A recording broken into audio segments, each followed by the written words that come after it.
ഒന്നല്ല രണ്ടല്ല മൂന്നല്ല ഒരു 10-16 വട്ടം ഞാൻ ആ കടയുടെ മുമ്പിൽ നിന്ന് ചുറ്റിക്കറങ്ങി മേടിക്കണോ വേണ്ടയോ എന്ന് ഓർത്ത് മേടിച്ച സാധനമാണ് ഇത്. പണ്ട് പള്ളിപ്പറമ്പിലോ അമ്പലപ്പറമ്പിലോ ഒരു ഉത്സവത്തിനോ പെരുന്നാളിന് പോയാലാ ഒരു കിച്ചൺ സെറ്റ് അത് നിർബന്ധമാണ്. വ്യത്യാസമുണ്ട്, അന്ന് പ്ലാസ്റ്റിക്കിൻ്റെ ആയിരുന്നു, ഇന്ന് സ്റ്റീലിൻ്റെ, വേറെ വ്യത്യാസമൊന്നുമില്ല. പണ്ട് ഒറ്റ മൈൻഡ് കാണിച്ച് എല്ലാം മേടിച്ച് അല്ലെങ്കിൽ കരഞ്ഞു കൂകി വിളിക്കേണ്ട ഞാൻ ഈ പ്രാവശ്യം കൂകി വിളികളും കരച്ചിലൊന്നും ഉണ്ടായിരുന്നില്ല.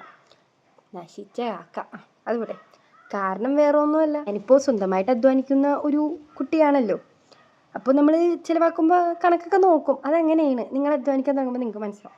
അപ്പോൾ നമുക്ക് ഇതിൻ്റെ കൂടെ എന്തൊക്കെയാണ് കിട്ടിയേക്കുന്നത് വെച്ചാൽ ഒരു ചപ്പാത്തി പരത്താനുള്ള ഒരു ആ സാധനവും പിന്നെ കോലും പിന്നെ ഗ്യാസ് ഉണ്ട് പിന്നെ സിലിണ്ടർ ഉണ്ട് പിന്നെ ഇതൊക്കെ അടുക്കി വെക്കാനായിട്ട് ഒരു ബാസ്ക്കറ്റ് അല്ലല്ലോ, എന്താ പറയുക, ഒരു ഉള്ളിക്കൊട്ട പോലത്തെ ഒരു സാധനം ഉണ്ട്.